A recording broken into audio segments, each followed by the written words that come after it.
ہم نے جناب سیدہ کے مصائب پڑھے، اور عام طور پہ سوال ہی کیا جاتا ہے لوگوں کو گمراہ کرنے کے لیے کہ علی کیا کر رہے تھے، تو وہ ہم نے مصائب میں بھی بیان کیا کہ بنی ہاشم اور افراد اندر تھے جو بیعت نہیں کرنا چاہتے تھے۔ مدینہ کو گھیر لیا تھا بنی اسلم نے، بنی اسلم ایک قبیلہ تھا، اس نے آ کے مدینہ میں قتل عام کے لیے سب کو دھمکیاں دیتی تھی جیسے مارشاء اللہ لگی۔ یہاں پر ان موصوف کی آوازیں بلند ہو رہی تھیں، لا یخالفنا احد الا قتلناہ، کوئی بھی ہماری مخالفت کرے گا قتل کر دیا جائے گا۔ اور یہاں پر جناب سیدہ کے گھر پر محاصرہ کیا، جو اشرف الانبیاء کے دفن کے بعد بھی ہوا، پھر 2 دن بعد ہوا، اور پھر 5ویں یا 7ویں دن، اور اس میں کہا گیا کہ جتنے لوگ ہیں گھر سے باہر نکل آئیں، ورنہ خدا کی قسم گھر کو آگ لگا دوں گا۔ جب لوگوں نے کہا کہ اس میں تو حسن و حسین بھی ہیں، تو کہا گیا بَإِن ہوا کریں، آ کر بیعت کریں۔ اب مرد اندر ہیں، جناب سیدہ باہر ہیں، جیسے ہی دروازے پہ آئے تو جناب سیدہ نے حجت کو تمام کرنا چاہا، شاید ان کو کچھ خدا کا خوف آ جائے، شاید کچھ لوگ طرفدار ہو جائیں۔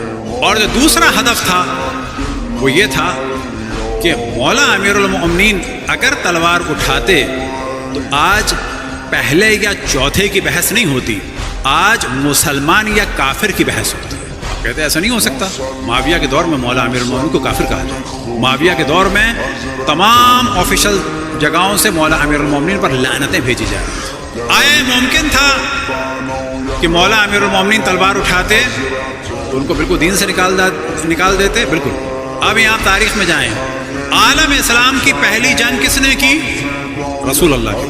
عالم اسلام سے مسلمانوں کے درمیان پہلی جنگ کس نے کی؟ جنرل نالج، کوئی تعصب کی بات نہیں، کس نے کی؟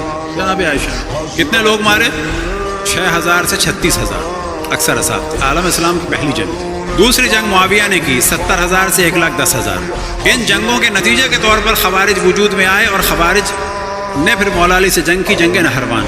اب یہاں پہ سوال یہ پیدا ہوتا ہے، مولا امیر المؤمنین پر جب جنگ مسلط کی جناب عائشہ نے اور معاویہ نے، تو اس وقت مولا امیر المؤمنین کا اہل سنت کے حساب سے اور اس زمانے کے مسلمانوں کے حساب سے کیا مقام تھا؟ چوتھے خلیفہ۔ خلیفہ کی اطاعت واجب ہے کہ نہیں ہے ان کے یہاں؟ یہ کون سا قانون ہے کہ جس خلیفہ کی اطاعت کو واجب کہو تو واجب کہو، دوسرے خلیفہ پہ قتل عام کا بازار گرم کر دو؟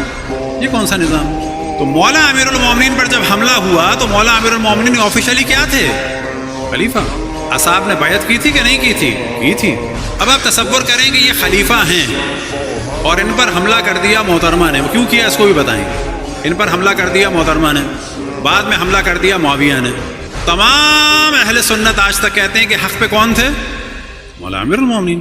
لیکن اس کے نتیجے میں بھی 70 سال سے زیادہ ہر ممبر سے مولا امیر المؤمنین کو لعنت بھی بھیجی گئی اور سب کیا گیا، سب یعنی گالی۔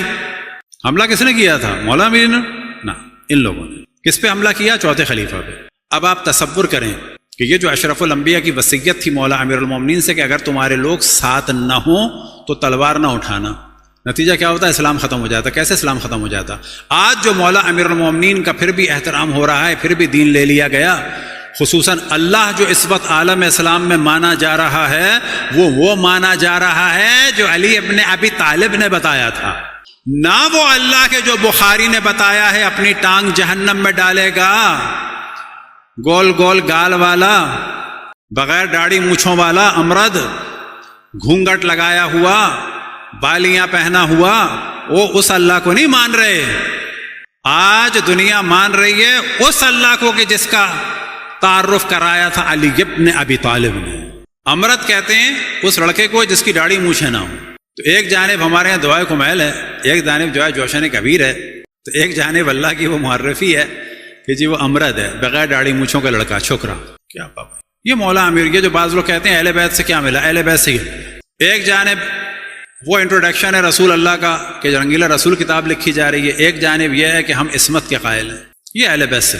تو اب اگر مولا امیر المؤمنین دروازے پہ جاتے تو اب یقین جانیں یہ لوگ حملہ کرتے اور کہتے علی نے تلوار اٹھائی، اور اس سے زیادہ برا ہوتا کہ جو بعد میں ان لوگوں نے حملہ کیا تو اتنا برا ہوا۔ تصور کریں کہ مولا امیر المؤمنین اگر کر دیتے تو کیا ہو۔ تو بعض دفعہ لوگوں کے ذہن میں آتا ہے کہ رسول اللہ صلی اللہ علیہ وسلم نے وصیت فرمائی کہ اگر طرفدار نہ ہو لوگ تو تلوار نہ اٹھانا، تو بالکل واضح جو حالات تھے۔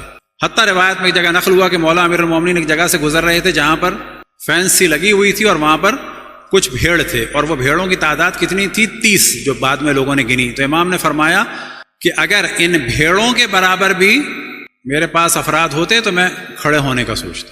تو یہاں سے سمجھ میں آتا ہے کہ حالات کیسے تھے.